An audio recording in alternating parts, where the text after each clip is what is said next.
Selanjutnya soal nomor 17 itu dibaca oleh Reski Amalia Anwar.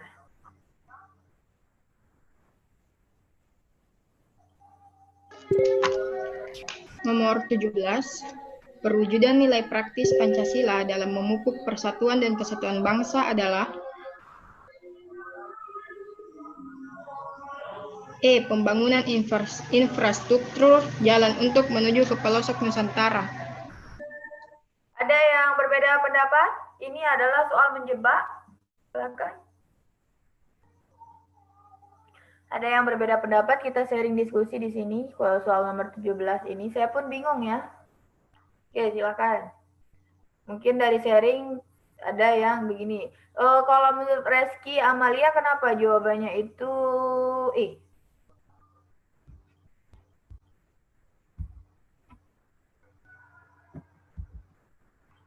Tidak ada? Tidak ada ini? Tidak ada bentuk sharing session? Oke, baik. Perwujudan nilai praktik ya Pancasila dalam memupuk persatuan dan kesatuan. Seperti yang kita ketahui, persatuan dan kesatuan masuk ke sila ketiga. Itu dulu. Ya, sila ketiga. Penggunaan media sosial untuk mengumpulkan bantuan kemanusiaan. Ya. Gemar melakukan kemanusiaan itu masuk ke butir sila kedua. Jadi ini sila 2. Oke. Penggunaan media sosial untuk mendukung tim PSSI yang tengah bertanding. Ya, tim PSSI adalah bentuk dari ini ya, Persatuan Sepak Bola seluruh Indonesia ya, itu. Jadi kayak tim bola gitu. Oke, bisa masuk karena tadi bentuk kita kayak bersatu jadinya oleh tadi adanya PSSI. Pembentukan organisasi kemasyarakatan untuk berpolitik praktis. Berpolitik ya kemasyarakatan itu lebih masuk ke sila 4 atau politik ya. Lainnya ke musyawarah demokrasi ya dan lain sebagainya. Itu lebih ke poin-poin sila 4. Pembentukan organisasi sosial politik untuk menyukseskan pemilu. Ini dari kata pemilu saja sudah jelas sila 4 ya. Pembangunan infrastruktur jalan untuk menuju ke pelosok Nusantara. Pembangunan infrastruktur jalan untuk menuju ke pelosok Nusantara. Jadi ya ini lebih ke sisi tidak ada perbedaan antara daerah satu dengan daerah lain. Ini lebih ke sisi sila 5 atau sila keadilan ya. Sila-sila keadilan ya. Jadi kalau A sila 2, C sila 4, D sila 4, E sila 5. Jadi kalau menurut saya jawabannya B. Yang lebih ke sila 3, yaitu memupuk rasa persatuan. Dengan cara membela negara. Bela negara apa bentuk simbolnya? PSSI. Ya. Saya B. Ya, ada yang berbeda pendapat? Silakan.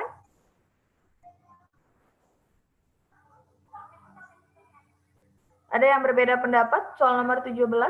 Kenapa B tadi, Kak? Apa? Kenapa bisa B tadi, Kak? Nomor 17. Kan tadi alasannya, kalau kita analisis satu persatu dari jawaban ini, dia sudah menggambarkan masing-masing sila. Kalau A itu sila 2, kalau C dengan D sila 4, kalau E itu sila 5. Kenapa? Karena pembangunan infrastruktur jalan. Jadi lebih ke sisi makna keadilan. Ya. Kenapa B? Ya, mendukung tim PSSI atau bentuk membela negara. Bentuk dari membela negara, bentuk negara itu kan PSSI atau bentuk simbol negara di sana, PSSI, Persatuan Sepak Bola Seluruh Indonesia yang tengah bertanding. Jadi kayak kita bentuk usaha kita cinta tanah air dan bela negara di sana. Ya, atau sila 3 malah bentuk kita menyatu di sana karena mendukung tim yang ada di negara kayak gitu. Bisa dipahami maksud saya? Siap, Kak, ya. Iya, bentuk kita bela negara juga PSSI itu ya. Oke, B ya. Karena tadi yang lain itu udah menggambarkan sila yang lain kayak gitu. Tidak menggambarkan sila ketiga.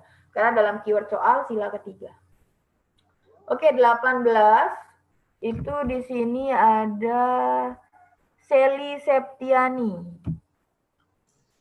Baik, izin perkenalkan Seli Septiani dari Riau. Riau ya, tadi ada juga temannya dari Riau ya. Oke, silakan soal nomor 18.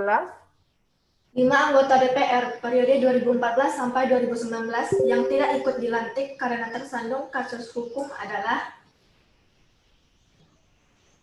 yang A. Iya, tepat yang A. Itu yang dulu ya.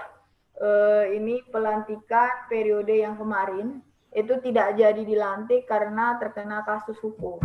Siapa saja? Ya ada Jiro Wacik, Idha Samawi, Jimida Demianus, Herdian Kusnadi, dan Iqbal Wibisono. Jadi ini bentuk dari soal HOTS yang mengikuti perkembangan Indonesia. Jadi memang ada beberapa soal HOTS itu update terbaru tentang keadaan negara. Ya. Kalau yang dulu historis negara seperti kabinet, kalau ini ya bentuk dari soal HOTS yang kita mengikuti update terbaru lah kayak gitu. Jadi memang penting kita tetap memantau stasiun televisi untuk mengetahui update-update berita terbaru dan status politik di Indonesia. Jadi larinya ke wawasan kebangsaan, ya kayak gitu.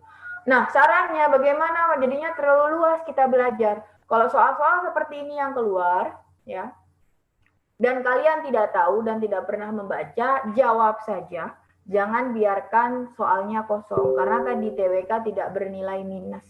Jadi dijawab, siapa tahu kebetulan jawabannya benar, ya, kayak gitu. 18A. Selanjutnya nomor 19.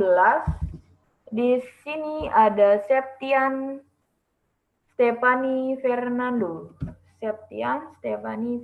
Silakan membaca soal nomor 19 ya.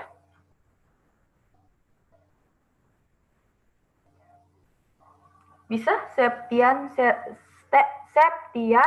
Stefani Fernando membaca soal nomor 19? Oke, belum ada jawaban dari Septian. Kita lanjut ke Silmi I ya. Silakan membaca soal nomor 19 untuk Silmi. Nomor 19 ya, Kak? Ya, dari mana Silmi? Dari Purworejo. Oh iya, Purworejo. Ini sebenarnya kita udah jawab kemarin ya. Saya ulang lagi untuk ketik. Oke, silakan soal nomor 19. Tetap bagaimana, ingat nggak yang kemarin? Perilaku yang harus diperbaiki untuk menghindari sikap egoisme dan ekstremisme adalah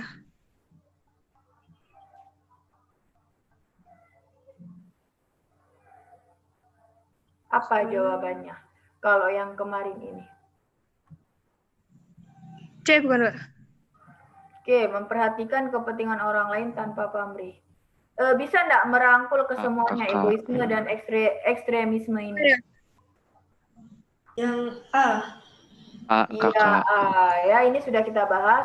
Yang merangkul ke semuanya itu yang sikap egoisme dan ekstremisme dengan kerjasama, dengan kebersamaan dan tenggang rasa. Ya, jawabannya A. Mungkin di sini kalau saya baca malah lebih ke mengontrol emosi pribadi agar mendorong kreativitas gitu. Tapi di sini kalau emosi saja larinya ke egoisme saja. Ekstremisme tidak terangkul. Karena ekstremisme itu adalah sikap ini juga ya, fanatik yang berlebihan sehingga tidak mau itu untuk terjadi perbedaan, itu ekstremisme biasanya. Ya, jadi jawabannya A ya. Selanjutnya nomor 20 di sini ada Subhan. Ya, Subhan nomor 20. Ya, Kak. Saya dari Malang. Malang ya. Oke, silahkan. Pemberian bantuan sembako kepada masyarakat tidak mampu tanpa membedakan agama maupun suku merupakan salah satu contoh pengamalan sila keempat Pancasila, khususnya dalam hal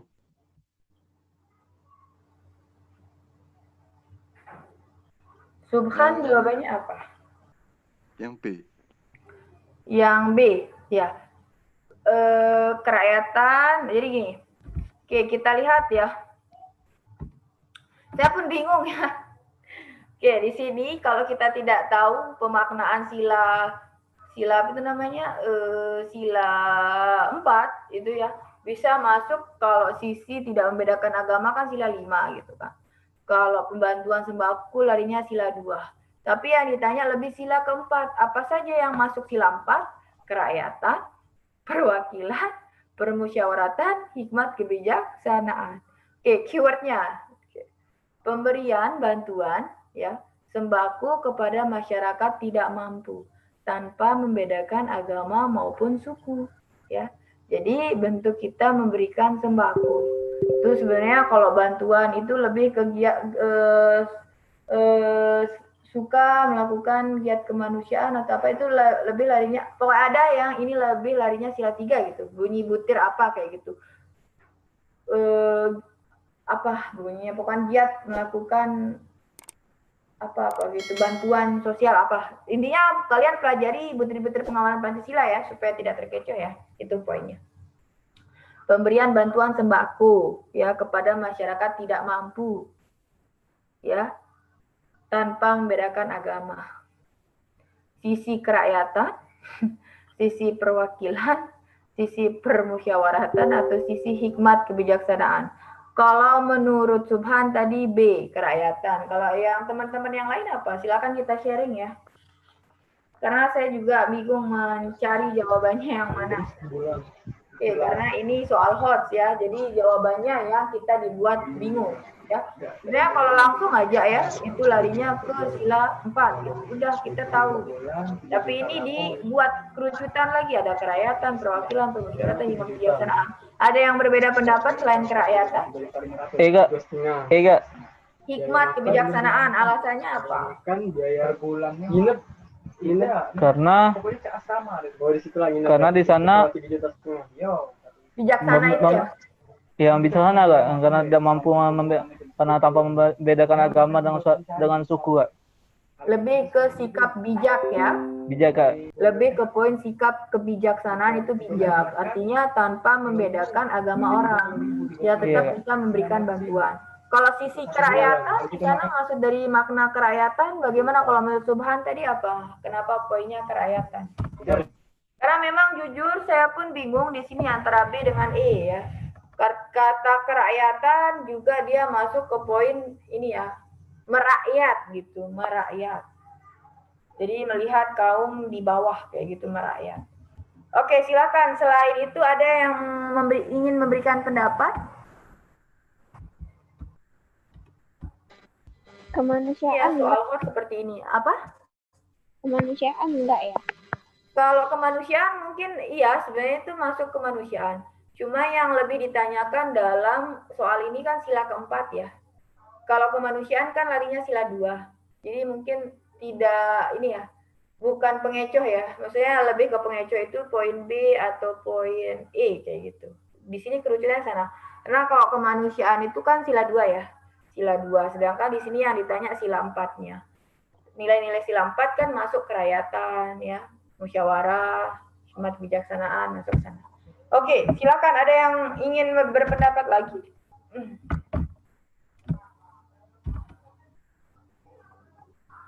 Ada yang ingin memberikan pendapat selain kerakyatan, hikmat kebijaksanaan, terus ada apa gitu alasannya, silakan.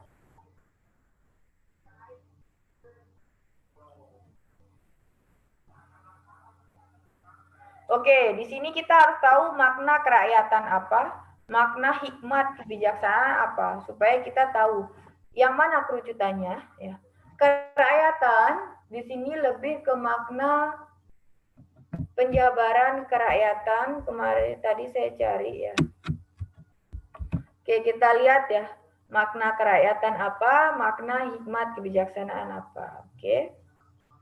Itu dulu, baru nanti kerucutannya mana yang masuk ke tidak membedakan agama, gitu ya.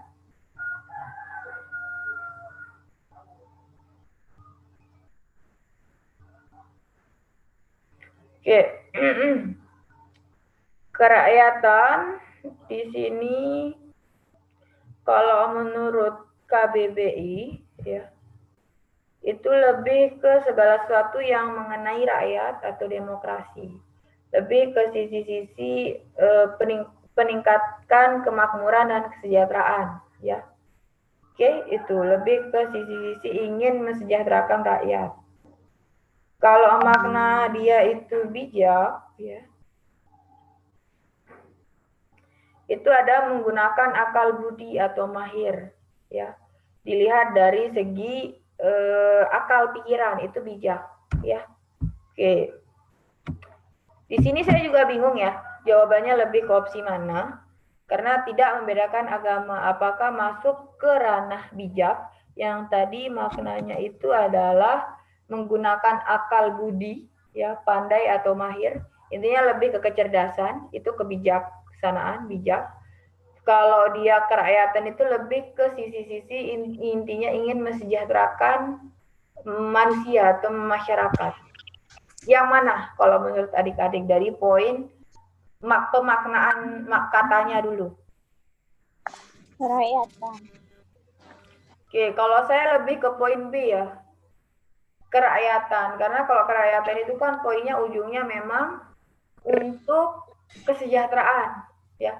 Kalau bijak itu lebih ke sisi penalaran malah, atau lebih ke sisi akal budi tadi, ya. Akal budi. Saya juga bingung nih antara B dengan E. Nanti mungkin soal nomor 20 ini saya lebih tekankan lagi ya, mana jawabannya setelah diskusi ini. Jadi saya akan berpikir dulu makna bijak apa, makna kerakyatan apa. Jadi yang sesuai dengan tidak membedakan agama itu yang mana, apakah ke definisi rakyat atau definisi bijak. Ya, saya keep dulu nomor 20 ya, karena saya juga masih membingungkan antara B dengan E. Saya keep dulu ya, nanti ketemu jawabannya setelah saya share kunci jawaban. Oke? Ya, 20 di keep, B dengan E. Oke. Saya nomor 21. Selanjutnya 21 di sini ada Susandi Deka Prio Putra Pamungkas membaca soal nomor 21. Iya, Kak. Dari mana?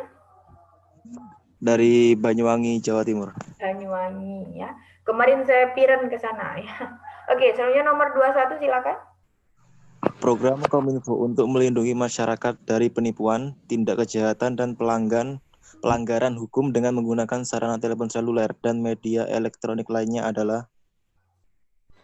Silakan, mana jawabannya?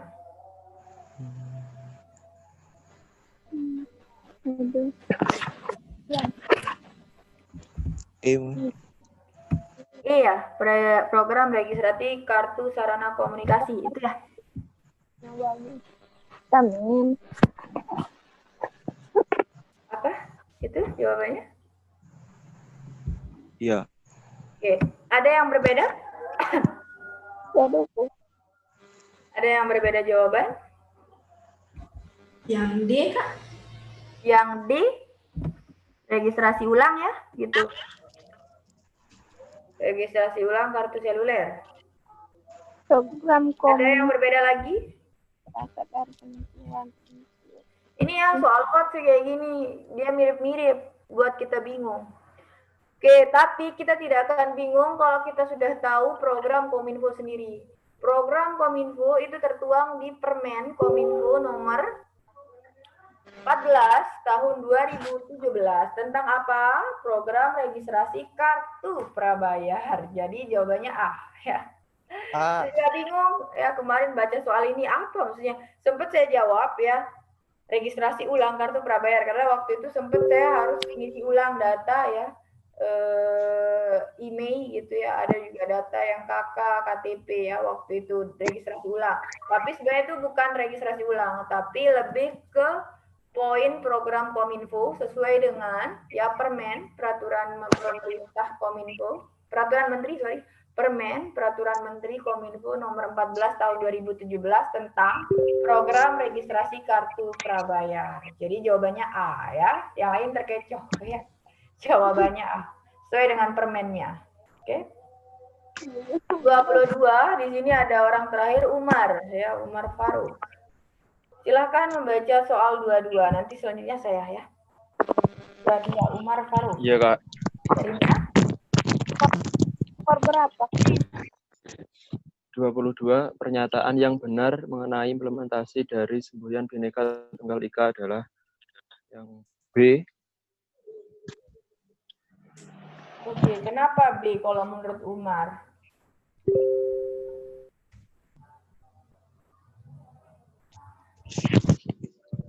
Ada yang berbeda pendapat dari Umar?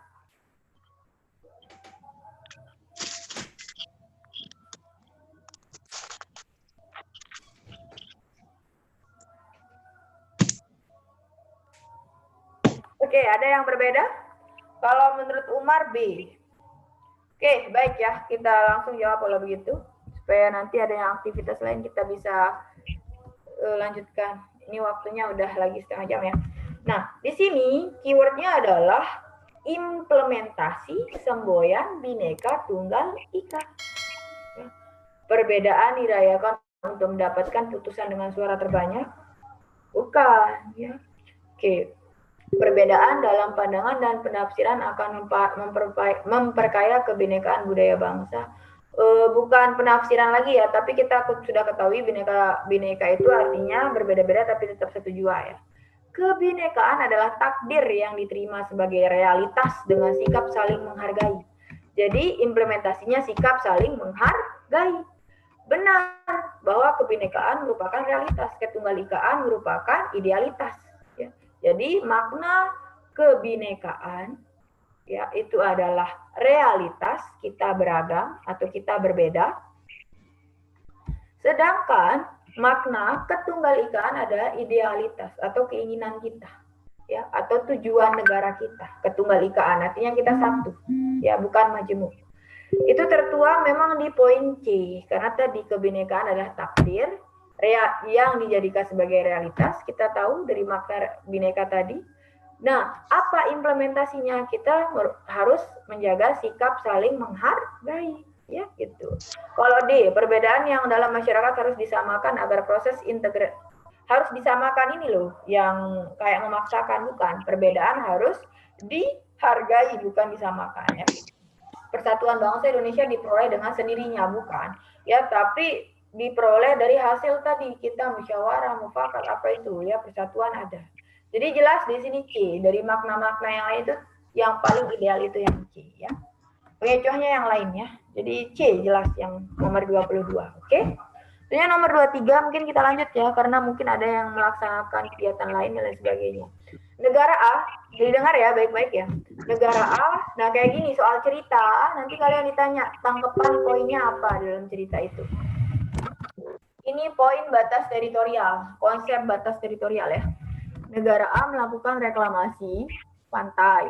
Negara A membutuhkan banyak pasir pantai untuk meluluskan proyek reklamasi tersebut. Ya, negara A membeli pasir dari warga negara B. Warga negara B menambang pasir di sebuah pulau yang menjadi batas negara A dan B. Jika dikaitkan dengan wilayah negara, kedaulatan negara B terancam karena laut teritorial B bertambah, masa bertambah? Seharusnya berkurang. Karena tadi yang dikeruk pasirnya kan negara B oleh negara A. Salah. Negara B tidak memiliki laut teritorial, bukan tidak memiliki lagi ya, tapi nanti ada pengaruhnya terhadap batas laut teritorial itu, bukan menghilangkan. Ya.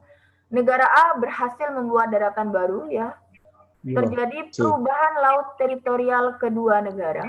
Ya. Negara B akan kehilangan hak asasi laut teritorial. Oke, dari itu yang mana yang ini? Yang memiliki ini apa ya? Jadi gini, langsung ya, saya langsung kasuistis. Jadi ini contohnya antara negara Indonesia dengan Singapura. Singapura kan melakukan reklamasi. Dia mengambil tanah atau mengeruk pasir dari Pulau Riau. Pulau Riau, pokoknya Riau ya, Kepulauan Riau. Jadi ada oknum di sana yang mengambil pasir ya. Jadi dibuatlah daratan pada laut Singapura. Nah, Indonesia yang awalnya ya ada pasir di sana berubah menjadi ini semakin dalam lautnya. Sehingga itu mengubah batas laut teritorial ya. Mengubah batas laut teritorial yang awalnya sepanjang apa berubah kayak gitu. Jadi di sini kalau kehilangan hak atas laut teritorial itu saya bingung ya. Apalagi tidak memiliki laut teritorial itu juga saya bingung. Jadi di sini opsi B dengan E itu agak membingungkan. Kecuali di sini ya negara B akan berubah ya daerah laut teritorialnya baru saya masuk. Tetapi kalau kehilangan atau apa itu saya rasa ini ya. Itu saya masih berpikir ya. Mungkin ada yang memiliki pengetahuan seputar batas laut teritorial, silakan melihat opsi jawaban dari 23 ini. silakan ada yang ingin berpendapat terkait nomor 23 ini. Ini sebenarnya kasuistis ya, contoh antara Singapura dengan Indonesia, fokus ke Riau yang memberikan tanahnya di sini atau pasirnya. Itu kedaulatan negara terancam ya karena mengubah tadi laut teritorialnya ya. Kalau kehilangan itu saya masih bingung, tidak memiliki juga bingung saya. Mungkin ini agak merangkul yang E sih, kehilangan masuk. Karena Iya Kak, saya E. Yang B kali Kak. akhirnya sendiri ya. Oke, silakan ada yang ingin memberikan tanggapan atau pendapat terkait soal nomor 23 ini. Saya lebih ke E ya sejauh ini. Nanti saya baca kembali. Tapi intinya di sini mengubah batas laut teritorial. Ya, karena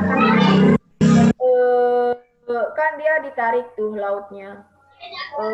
Jadi awalnya Singapura punya lautan diubah menjadi daratan sehingga dia bertambah laut teritorialnya karena daratan kan naik. Nah kita jadinya berpengaruh ke laut teritorial kita kayak gitu. D berarti Kak. Nah ya ini tidak memiliki bukan ya, atau saya sih lebih ke akan kehilangan, lebih ke E saya. Karena tadi dampak atau resiko dari kita memberikan pasir kita ya yang dikeruk tadi reklamasi ke Singapura ya. Saya lebih ke E ya sejauh ini ya. Pengecualinya B ya. Itu ya. Nanti silakan bagi yang beda pendapat silakan kita sharing ya. Sejauh ini saya yang E. 24. Oke, langsung ya. Karena ini masih waktu setengah jam soalnya masih ada 9. Wah.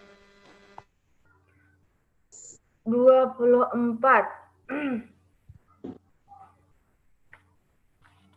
Enggak, Kak. Soalnya yang itu kan kehilangan, seharusnya kan berkurang haknya dalam laut teritorialnya. Apa? Silakan. Yang nomor 23 itu bukannya negara B itu hanya berkurang haknya di laut teritorialnya, bukan kehilangan.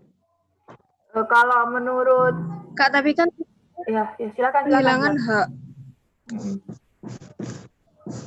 Ya nggak sih? Iya. Negara B. Menurut saya haknya masih ada, tapi berkurang. Oke, itu ya. Haknya masih ada tapi berkurang. Sebenarnya ini lebih ke tadi sih, poin tadi. Kalau saya pelajari kan batas laut teritorial itu sejauh 12 mil ya. 12 mil diambil dari patok dasar laut ke laut bebas. Itu adalah batas laut teritorial atau batas laut kedaulatan ya. Nah, di sini Singapura kan yang awalnya laut berubah menjadi daratan. Nah, tetap nanti yang memiliki batas laut teritorial kan cuma Indonesia nih. Indonesia itu oleh apa itu namanya deklarasi Juanda. Dari deklarasi Juanda lahirlah yang namanya batas laut teritorial, batas laut kontinen, sama yang zona ekonomi eksklusif. Hanya Indonesia yang punya zona ekonomi eksklusif. Ya, batas laut teritorial Singapura kan berubah dari daratan yang sudah terbentuk itu ke laut yang baru, ya kayak gitu. Jadi kita yang tadi ya kehilangan ya atas laut teritorial ya. Memang berubah sih sebenarnya poinnya, tetapi berubah itu apakah kehilangan atau tidak memiliki, itu akan kehilangan karena akan ya, di sini kata akan.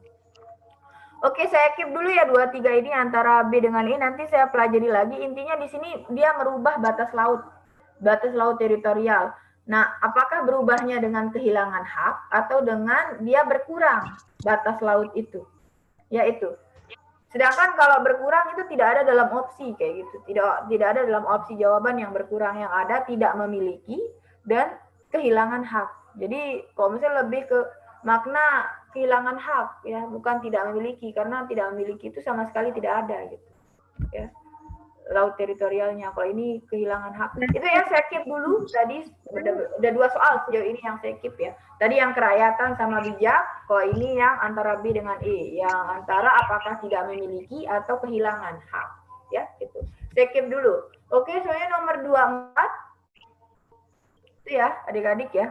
Soalnya nomor 24 nggak keluar nih soalnya. Oke, nomor 24 saya baca ya, karena udah ada di grup kalian. Pada tanggal 23 Juni 2016, Presiden Joko Widodo melakukan rapat terbatas di KRI Imam Bonjol, ya, kapal laut Republik Indonesia yang berlayar di perairan Natuna. Dalam rapat tersebut, Presiden Joko Widodo menginstruksikan kepada jajarannya untuk fokus meningkatkan keamanan dan perekonomian di wilayah Kepulauan Natuna, ya. Berkaitan dengan informasi tersebut, ada tantangan internal yang menjadi tugas generasi muda Indonesia untuk menjaga keutuhan NKRI, yaitu mengawal pulau-pulau kecil terluar yang masih minim. Jadi kita mengawal ya poinnya ya. Ya, generasi muda itu lebih ke mengawal karena tadi banyak ya keamanan dalam bidang perairan kita itu yang terancam ya. Jadi itu. Yang lain itu saya rasa jauh ya jawaban dari yang sesuai dengan konteks soal. Ini enggak keluar soalnya ya, jadi saya baca dari paket yang ada di saya. Mungkin ada kenapa ini saya juga enggak tahu Kak Wardah enggak tayangin soal 24 ya.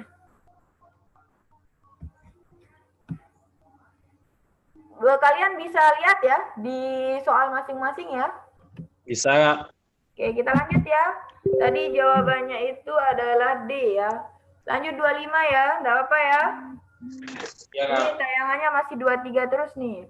Saya sambil kasih tahu Kak Wardah. Oke, selanjutnya 25, Indonesia adalah negara dengan keberagaman suku, etnik, ya, budaya, agama, serta karakteristik dan keunikan di setiap wilayahnya. Pada dasarnya keberagaman masyarakat ya Indonesia menjadi 25 ya. Nomor 25. Oke, angka 25 ya. Untuk Kak Wardah.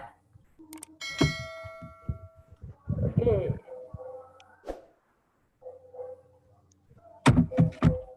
Dua 25 ya Kak Wardah, soal nomor 25. Oke, nah itu. Oke, kita lanjut.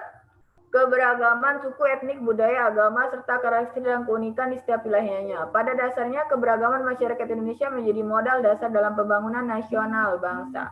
Oleh karena itu, sangat diperlukan sikap atau perilaku warga negara yang dapat memperkokoh persatuan dan kesatuan bangsa Indonesia, seperti sikap saling menghargai dan menghormati. Sikap atau perilaku yang menunjukkan terciptanya kondisi tersebut adalah, nah kayak gini soal hot. Panjang, malas kita baca ya. Tapi poinnya apa? Sikap atau perilaku yang menunjukkan terciptanya kondisi yang tadi, keberagaman. Ya, sudah kita lihat. Poinnya intinya keberagaman kan? Nah, apakah A memperkuat posisi kebudayaan daerah? Salah. Yang jelas yang kita harus perkuat adalah sebenarnya posisi kebudayaan nasional, bukan kebudayaan daerah. A, salah. Oke. B memperkuat kedudukan bahasa daerah. Salah. Sebenarnya bahasa nasional, bukan bahasa daerah. Memperkecil segala hal yang berpotensi menimbulkan konflik, iya, karena supaya tidak terjadi konflik atas keberagaman. C sejauh ini benar. Memperkuat kedudukan pemerintah pusat sebagai pemegang kedaulatan rakyat. Ini ya, ada otonomi daerah. Jadi kalau kita memperkuat pusat itu akan salah. Jadi tidak memperkuat adanya keberagaman di daerah. Itu salah D. Menghilangkan perbedaan, bukan menghilangkan perbedaan, tapi menghargai perbedaan yang benar. E salah. Jadi sejauh ini C yang paling merangkul dari keyword soal, ya. Jelas ya. Kalau kalian baca sudah jelas jawabannya C, ya. Soalnya nomor 26, oke. 26. Tadi 25 C ya, 26. Karena soalnya panjang-panjang nanti nih. Oke, 26. Nggak kelihatan lagi soalnya. Oke, bisa dilihat di HP kalian ya, adik-adik ya. Oke, ada yang nanya 24 apa? 24D, 25C ya. Di anu ada yang nanya. Oke, nggak keluar ya 26. Dilihat di HP kalian. Masyarakat di Desa Sidomulya biasa menyelesaikan permasalahannya dengan cara musyawarah. Mereka meminta masukan-masukan dari beberapa tokoh masyarakat agar pihak-pihak yang terkait ya, permasalahan dengan ikhlas dan penuh tanggung jawab menerima hasil dari penyelesaian masalah. Berdasarkan hal tersebut, ya, warga kampung Sidomulya telah mengamalkan nilai-nilai Pancasila, terutama nilai dasar apa? Di sana. Jangan terkecoh dengan kata ikhlas ya. Oke. Dengan kata ikhlas. Tapi di sini kata musyawarah itu sudah lebih ke larinya sila 4. Sila 4 di sini tertuang di makna kerakyatan. Jadi jawabannya D ya. Jangan terkecoh dengan ikhlas dan penuh tanggung jawab ya. Jadi jelas D karena sesuai dengan sila 4 ya. Oke. Oke, musyawarah mufakat itu sesuai dengan sila 4 ada di poin D. 26D adik-adik. Selanjutnya 27. Pada tahun 2010 ya, mencuat istilah, nah ini nanti pasti ada yang berbeda pendapat, kalian baca ya, nanti saya minta pendapat kalian. Pada tahun 2010 mencuat istilah ruang tahanan mewah. Ruang tahanan tersebut milik seorang terpidana kasus suap. Dalam penyelidikan petugas menemukan berbagai fasilitas yang melebihi tahanan lainnya, antara lain tempat tidur, kulkas, ya, ruang tamu, sofa, radio, serta meja kerja. Bahkan Satgas menemukan satuan petugas ya menemukan ruang karaoke ya yang dilengkapi televisi. Jika dikaitkan dengan HAM, hak asasi manusia dalam Pancasila, temuan ini merupakan penyimpangan terhadap sila 1, 2, 3, 4, 5. Silakan kemukakan pendapatnya. Ada yang? 2. Pasti pendapatnya. 2 Kak, 2. Silakan. Sila 2 Kak. Ada yang 5. Silakan, ada yang beda? Sila kedua. Ada yang 5? 5. Saya pun bingung, sempat bingung ya. Kembali baca butir ya. Kata adil, bentuk ketidakadilan terhadap tahanan lain. Itu masuk poin 5. Oke, masuk ke poin dia itu ini perasaan sisi kemanusiaannya itu tidak ada karena tadi dia maunya ya dia aja gitu kan yang diberikan hak lebih kayak gitu. Tapi ya, oke. Jika dikaitkan dengan hak asasi manusia, kalau dilihat dari hak asasi manusia itu lebih ke poin sila 2 atau sila 5 kalau HAM-nya? 2. 2 kan? Iya. Sila 2 kalau HAM-nya karena sesuai dengan sisi kemanusiaan, ya hak asasi manusia. Ya, yaitu persamaan hak dan kewajiban. Sila poin butir 2, sila 2. Pengecohnya memang sila 5, yaitu sisi-sisi keadilan tak ada ya. Tapi ini memang pengecohnya sila 5, tapi jawabannya sila 2 ya, karena poin HAM ya. Poin HAM. Kasus korupsinya masuk ke sila 5, kasus penyimpangan hak asasi manusianya larinya sila 2. Karena kemanusiaan yang adil dan beradab ya. Jadi jawabannya sila 2. Bukan sila 5 ya. 27 adalah B. 28 silakan. Tanah longsor. Oke, langsung ya kalau kayak gini langsung baca pertanyaannya. Bagi yang ingin sholat silakan sholat ya, tapi kita lanjut ya. Oke, perbaikan penggunaan tanda baca pada kalimat dalam paragraf. Nah, kayak gini. Contoh soal yang kayak di FR ya. Jadi soal kayak perbaikan kalimat ya. Perbaikan kalimat dalam paragraf atau kalimat tersebut. Oke, kita baca. Langsung ya, baca opsinya. Nah, baca terus teksnya. Kalau kayak gini, untuk mempersingkat waktu, baca langsung soal, baca langsung opsi. Nah, sesuaikan sama yang di teks. Mana yang paling sesuai. Gitu ya. Supaya untuk mempersingkat waktu kalian. Karena besok kalian bukan hanya terpacu pada soal, tapi terpacu pada waktu. Oke. Di sini kita lihat tanah longsor terjadi, koma di sana ditaruh. Bila gaya pendorong pada lereng lebih besar daripada gaya penahan. Di sini ada penambahan koma di terjadi. Sebenarnya bisa tidak karena udah ada kata bila kan. Tanah longsor terjadi bila. Tidak harus ada kata koma. Jadi salah. Oke. Gaya penahan umumnya kita lihat di sini. Gaya penahan umumnya dipengaruhi oleh kekuatan batuan dan kepadatan tanah. Apakah harus kata koma di umumnya? Tidak, karena gaya penahan umumnya dipengaruhi tidak harus ya. Jadi di sini salah B. Penambahan kata komanya salah. Akan tetapi koma, gaya pendorong dipengaruhi oleh besarnya sudut kemiringan lereng, air, beban, dan berat jenis tanah batuan. Oke, kita lihat. Akan tetapi gaya, nah harus ada koma. Akan tetapi, kan biasanya koma, gaya pendorong dipengaruhi oleh besarnya sudut kemiringan lereng, air, beban, dan berat jenis tanah batuan. Jadi di sini sejauh ini akan tetapi koma benar ya. Lemahnya gaya penahan, koma, dan kalau sudah ada kata dan, tidak harus ada kota koma ya. Kecuali dia banyak, kecuali lebih penahan, pendorong, koma, dan baru benar. Tapi ini hanya penahan, tidak ada kata-kata yang banyak. Jadi lemahnya gaya penahan, koma itu salah, ya karena sudah ada kata dan. Ya. Kecuali lemahnya gaya penahan, koma, kuatnya, koma, dan pendorong baru benar. Ya. Tapi sini salah, jelas D salah ya. Selanjutnya, ancaman tanah longsor biasanya terjadi pada musim penghujan, koma, karena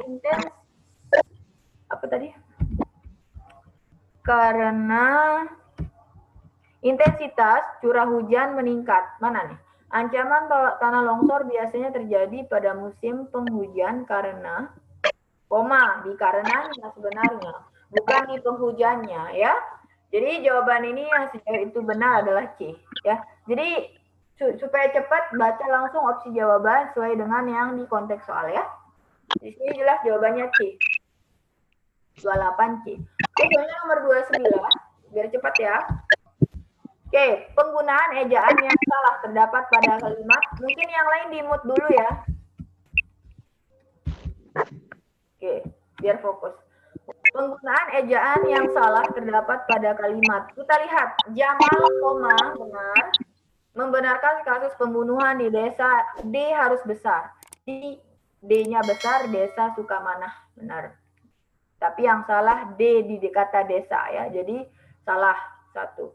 Museum Sejarah Purbakala dan nilai tradisi berada di sana, benar. Kata nilai tradisi besar ya, Museum Sejarah Purbakala. Malik seorang perantau dari Larehnan Panjang.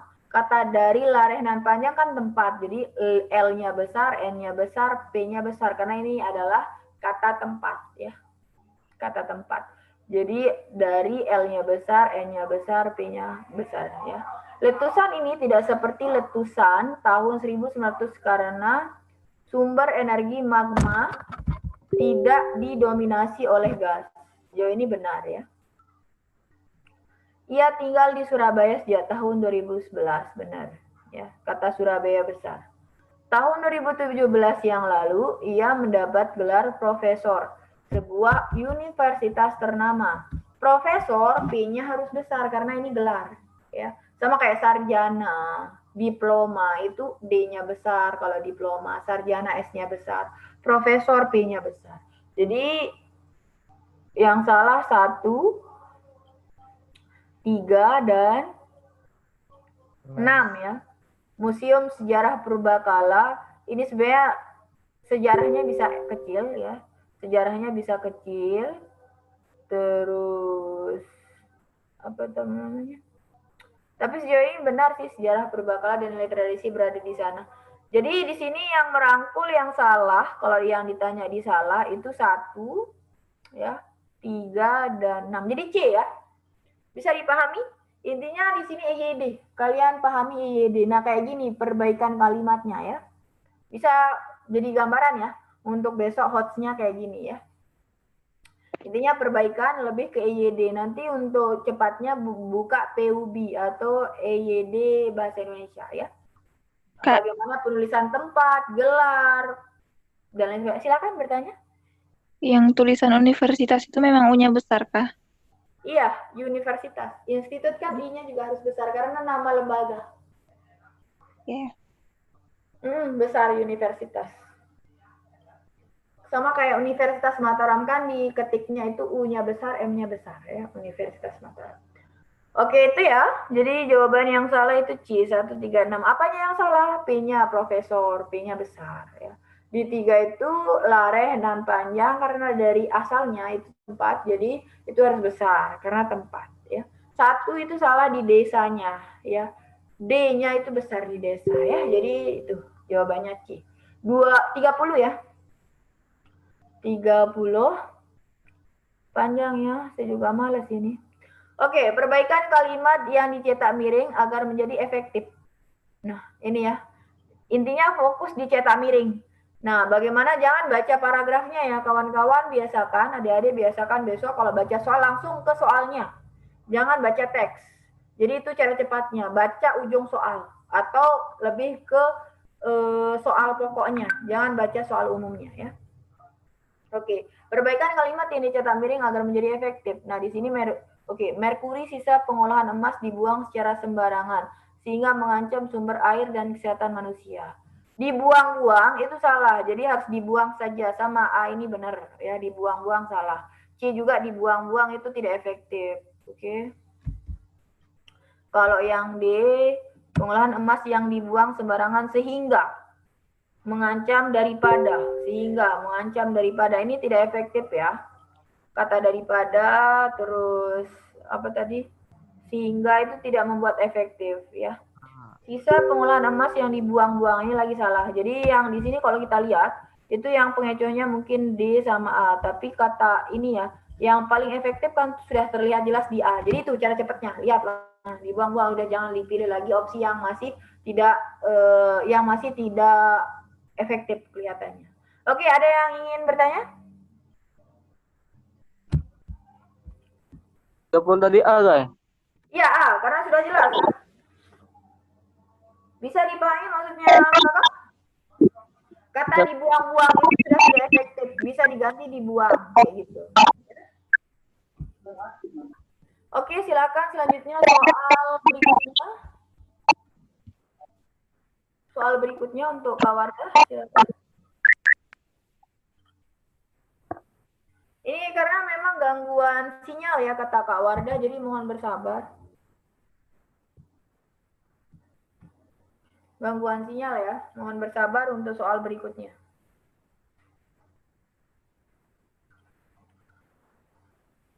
Sudah di share screen, cuma tidak terlihat.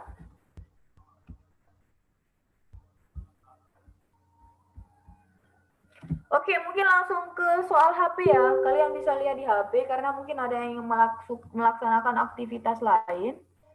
Ya, jadi kita langsung fokus ke ini ya. Ide pokok yang buka soal berikutnya, yang ide pokok paragraf tersebut. Adik-adik bisa lihat di soal yang di HP, yang di grup. Ya, Kak, bisa. Soalnya share screen-nya ini terhalang sinyal ya. Oke, kita lihat. Langsung baca soal ya, jangan baca paragraf. Supaya cepat kalian bisa nangkep mana jawabannya. Ide pokok paragraf langsung ya. Gotong royong saat baru baca nih. Nah, karena kalau Anda baca kita tidak ketemu jawabannya. Gotong royong saat berladang masih membudaya di komunitas Dayak ya, Jalak Kalimantan Barat. Mereka bekerja sukarela tanpa diganjar upah sepeser pun. Ya, pemilik ladang cukup menyediakan bahan dan peralatan penanaman padi serta konsumsi. Bekerja dengan gotong royong saat berladang tidak semata mampu menekan biaya produksi. Ya, tradisi itu juga merekatkan rasa persaudaraan dan solidaritas warga. Oke, langsung. Apa ide pokoknya? Ya, budaya gotong royong, peralatan penanaman padi, penekan biaya produksi, rasa persaudaraan, tradisi masyarakat Dayak Jalai. Mungkin di sini yang menjadi menjadi pengecohnya ya tradisi masyarakat Dayak Jalai atau budaya gotong royong gitu ya. Tapi di sini sudah poin, biasanya ide pokok itu terletak di awal kalimat atau tidak di akhir kalimat. Karena dia ada yang namanya sistem ya kalimat dari deduktif ke induktif. Dari deduktif dan induktif. Apa itu deduktif?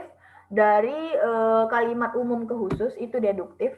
Biasanya kalau dia bentuk kalimatnya itu deduktif, ide pokoknya terletak di kalimat awal atau di umumnya.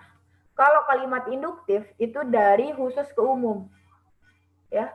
Jadi biasanya ada di akhir bisa ya ide pokoknya karena tadi dia ada di akhir kalimat karena tadi induktif dari yang awalnya khusus baru ke umum itu induktif.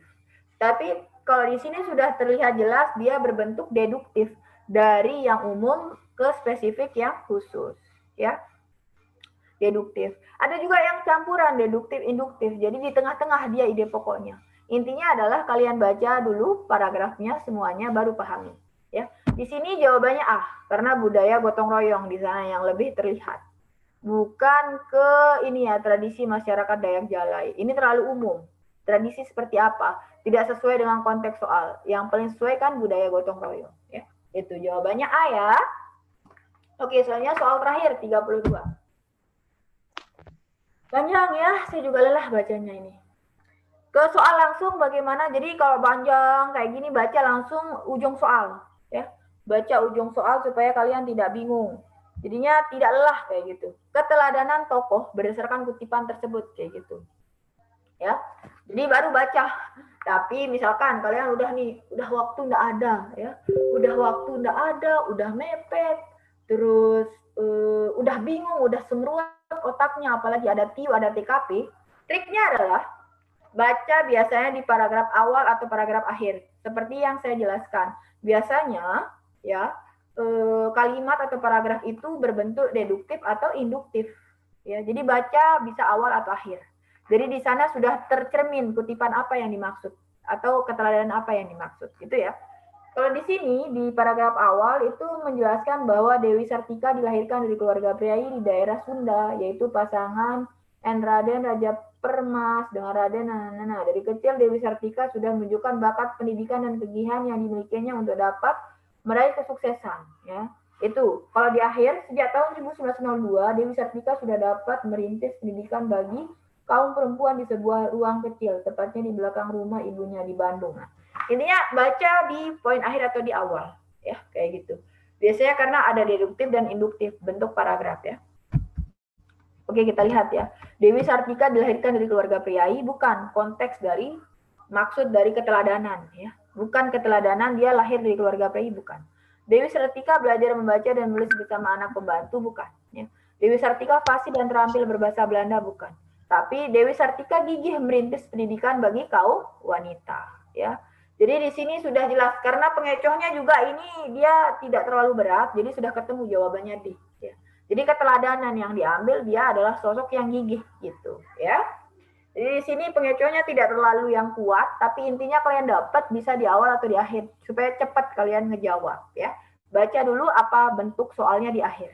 Jadi baca soal, baru baca paragraf ya. Silakan bagi yang ingin bertanya kali ini soal akhir. Udah habis juga waktunya, silakan bagi yang ingin bertanya saya sediakan waktu 2 menit. Itu ya yang saya masih keep nilai kerakyatan sama nilai bijak, terus teritorial apakah dia hilang atau dia tidak memiliki batas teritorial atau dia kehilangan hak ya. Oke, silakan. Ada yang ingin bertanya? Tidak ada yang bertanya? Karena ini pertemuan terakhir. Nanti bagi yang ingin japri saya balas satu-satu ya, karena banyak yang japri. Saya juga fokus sama media pembelajaran yang ini. Jadi nanti insya Allah malam atau enggak besok pagi saya balas satu-satu chatnya ya. FR ditanya misalkan kayak gini lah salah satu contoh yang tergambarkan dari FR yang beredar ya, dari soal-soal yang saya berikan. Oke, silakan. Tidak ada? Sejauh ini paham? Tidak ada yang menjadi perdebatan? Oke, tidak ada pertanyaan. Baik, kalau begitu tidak ada ya? Atau semuanya bingung? Tidak ada ya? Cukup. Oke, baik.